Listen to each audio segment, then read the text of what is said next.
Jumash para el día jueves, Parashat Bo.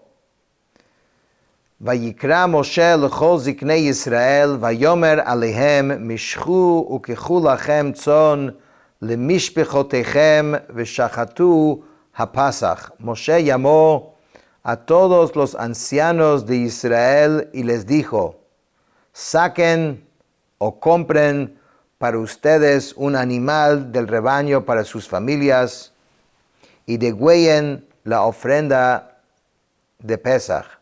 Ayer vimos con lujo de detalle y con mucha explicación la ordenanza que Dios le dio a Moshe y a Aarón, que tenían que comunicarlo al pueblo judío. Incluía lo del Korban Pesach, del sacrificio, y también las leyes de la observancia de Pesach mismo, de no comer hametz, etc., como vimos ayer.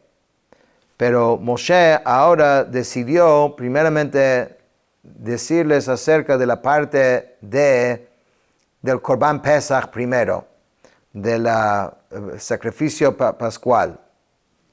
Dice Rashi: Mishchu, saque la persona que ya posea un rebaño de ovejas, deberá sacar, o sea, de su propio rebaño. Pero si no tiene ukehu, que debe comprar. Lemishpechotechem, para sus familias, un cordero o cabrito por cada casa paterna. Ulekachtem agudat Ezov utvaltem badam asher basaf, והגעתם אל המשקוף ואל שתי המזוזות מן הדם אשר בסף, ואתם לא תצאו איש מפתח ביתו עד בוקר. Tomarán un manojo de hisopo y lo mojarán en la sangre que está en la jofaina, y tocarán el dintel y las dos jambas con la sangre que está en el recipiente. Y en cuanto a ustedes, que nadie salga de la entrada de su casa hasta la mañana. Dice Rashi: Ezov, este término designa una especie de planta que posea tallos. Un manojo de hisopo, 3 raíces juntos, reciben en hebreo el nombre agudá, como un manojo que está en el recipiente. Es como un utensilio, como un similar en significado a la frase instrumentos de plata. En otras palabras, tenían que agarrar con estas 3 plantas la sangre del animal que habían degollado, estaba dentro de este recipiente, lo tenían que meter adentro y usar esto para mojar, o sea, las puertas y la parte de arriba de la puerta, como vimos ayer. Min hadam asher basaf. La pregunta es: ¿por qué la Torah repite de nuevo esta frase? Para que no digas que es suficiente con un remojo del hisopo en la sangre para las 3 aplicaciones de sangre. Por esta razón se menciona de nuevo la frase que está en el recipiente, con ello implicando que cada aplicación debe ser realizada con la sangre que está en el recipiente. Para cada contacto deberá haber un remojo, o sea, 3 veces.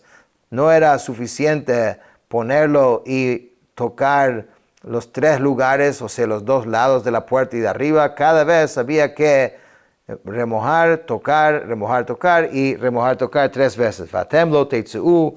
En cuanto a ustedes, que nadie salga. Este versículo informa que después, o sea, que desde el cielo se le ha dado permiso a la fuerza de destrucción para dañar, que eso es lo que iba a pasar ahora con la última plaga. Ya no distingue entre el justo y el malvado. Entonces quédense en sus casas para que no le pase nada a ninguna persona. Ve'avar Hashem lingof et Mitzrayim ve'ra'a et adam al hamashkof al shtei hamezuzot ufasach Hashem al hapetach ve'lo yiten hamashchit lavo el batechem lingof. Hashem, Dios, pasará para abatir a Mitzrayim, a Egipto, y verá la sangre sobre el dintel y sobre las dos jambas, y Dios pasará sobre la entrada y no dejará el destructor entrar a sus hogares para atacar a ustedes. Dice Rashi, Upasaj, el Eterno pasará. Esta expresión implica aquí que Él se apiadará de ellos, pero también se puede decir pasar por, o sea, la palabra Pesach, que es el nombre de la fiesta, por un lado significa que va a apiadar del pueblo judío, pero por otro lado significa que va a pasar encima de las casas de ellos. Velo yiten hamashchit, y no dejará al destructor. La expresión lo yiten significa aquí que no le dará a la gente del destructor para poder entrar en la casa del pueblo judío. Este significado de la frase es similar al que tiene el versículo, y Dios no le dio el poder para hacerme mal. Ushmartem et hadavar hazeh lechok lecha ulevanecha ad olam, guardarán este asunto como estatuto perpetuo para ustedes y para sus hijos. Vehaya ki tavo el haaretz asher yiten Hashem lachem kasher diber ushmartem et ha'avodah azot. Y cuando entren en la tierra que Dios les dará, en la tierra de Israel, tal como Él habló, guardarán este servicio. Dice Rashi, y cuando entren en la tierra, este versículo hace que la realización de este precepto dependa la entrada en la tierra de Israel. Y en el desierto, el pueblo judío solo estuvieron obligados una vez de ofrecer el Korban Pesach, que fue el año siguiente, por el mandato expreso de Dios, pero después no. Y solamente cuando entraron en Israel es cuando se empezó a cumplir desde ahí hasta hoy. Kasher diber, tal como Él habló, y dónde fue que habló esta promesa, como está escrito, y llevaré a ustedes a la tierra, etc.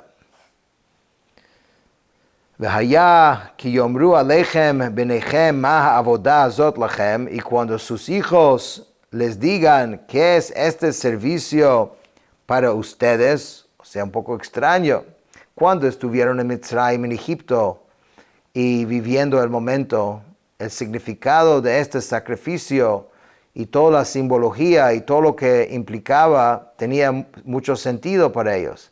Pero en el futuro la gente le preguntarán, ¿qué es esto? ¿Qué significa todo esto? Ve'amartem zevach pesach hu l'Hashem asher pasach al batei bnei Yisrael b'Mitzrayim b'nakpo et Mitzrayim ve'et bateinu hitzil vayikod ha'am ve'yishtachavu. Entonces van a explicar a sus hijos que es ofrenda de Pesach para Dios, que pasó sobre las casas de los hijos de Israel en Mitzrayim, cuando abatió a los Mitzrim, pero salvó nuestros hogares. Entonces el pueblo se inclinó y se prosternó. Dice Rashi, vayikod ha'am, entonces el pueblo se inclinó por las buenas noticias de la liberación, porque implícito en todo esto estaba en la noticia que van a ser liberados. Y también, no solo que van a estar liberados, pero parte de la noticia también es que van a entrar en la tierra de Israel. Y también que sus hijos van a preguntar, también hay una buena noticia, dice Rashi, que van a tener hijos. Vayelchu veyasu bnei Israel kasher tziva Hashem et Moshe va'Aaron kein asu. Y los hijos de Israel fueron e hicieron tal como el Eterno había ordenado a Moshe y a Aarón, así hicieron. Dice Rashi, y los hijos de Israel fueron e hicieron, pero ¿acaso habían ya llevado a cabo estos preceptos? ¿Acaso no se les había comunicado esto desde los Chodesh, el primer día, y solamente había que empezar a cumplir con esto 10 días después? Pero aquí dice, puesto que en ese día aceptaron cumplir estos preceptos, entonces la Torah considera como si ya lo hubieran hecho. Aquí aprendemos algo importante. Cuando estamos emocionados de cumplir con la palabra de Dios, entonces eso tiene un gran valor. Entonces incluso que todavía no lo has hecho, ya tienes mérito. Fueron y hicieron, la Torah hace mención específica de su ida y de su puesta en práctica con el propósito de darlos recompensa tanto por la ida como por la puesta en práctica. Kasher tzivah Hashem et Moshe y Aarón, tal como el Eterno había ordenado a Moshe y Aarón. Este versículo expresa una alabanza especial de Israel, pues informa que no omitieron ninguna cosa de todos los preceptos que Moshe y Aarón les había transmitido. ¿Y qué significa la frase así hicieron? Que es como redundante. Eso nos informa que también Moshe y Aarón lo hicieron así, al igual que todos los demás. Con esto terminamos el Chumash de hoy.